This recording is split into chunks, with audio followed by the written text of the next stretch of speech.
Microbiology Disease Presentation, Human Parainfluenza Virus by Madison Crisp.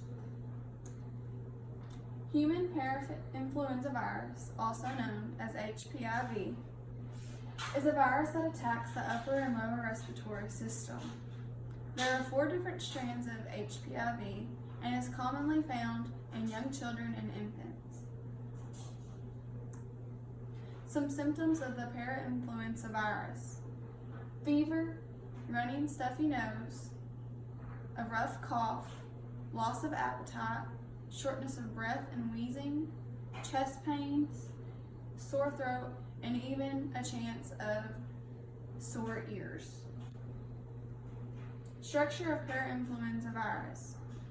It's a negative sense a single strand of RNA. The virus starts in the epithelial cells, attacking the smaller upper airway first. Once it reaches the upper airway, it'll attack the lower respiratory tract.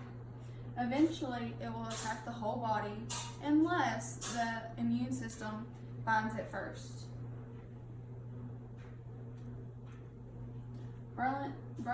Virulence and toxicities.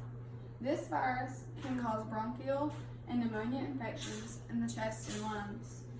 The incubation period is anywhere from 2 to 7 days before the first symptoms of the human influenza virus show up. HPIV 1, 2, and 3 invades the lower respiratory system, and then HPIV 4 invades the upper respiratory tract. Parainfluenza can happen any time of the year, but it occurs mostly during the winter and fall seasons. Any person can get the virus if they come in contact with another person who has it or touches something that has been contaminated by the virus. Interference with normal physiology.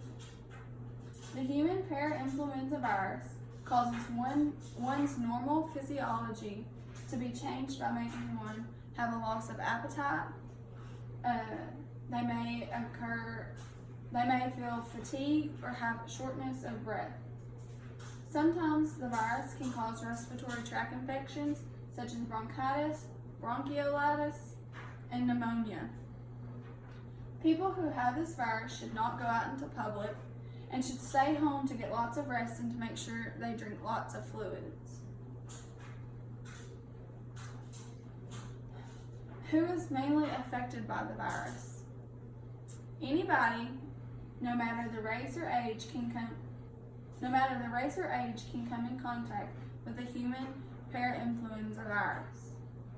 Those that are at higher risk of coming into contact with the virus are infants and young children. However, adults can be affected by the virus as well if they touch or come in contact with the virus. What is the significance of HPIV on a community? This virus can be very harmful and can have a major impact on a community. If one person goes out into a community who has come in contact with the virus, there is a chance that another person will come in contact with the virus of that person, and then it keeps on going and eventually affecting the whole community. Schools are another place that the virus could be found that could affect the community, since the virus is found in mostly children and infants. How to diagnose HPIV. Going to the doctor is the #1 place to be diagnosed with the human parainfluenza virus. There are several tests and exams that a doctor can run to be able to diagnose a person with the virus. Chest rays and CT scans are some of the common tests and exams a doctor will run to see if there's an infection in the chest or lungs. Doctors also can use a stethoscope to hear the chest and lungs of a patient. Crackling and wheezing might be heard if there's an infection in the chest or lungs. Treatment for the human parainfluenza virus. There's no specific treatment for the actual virus.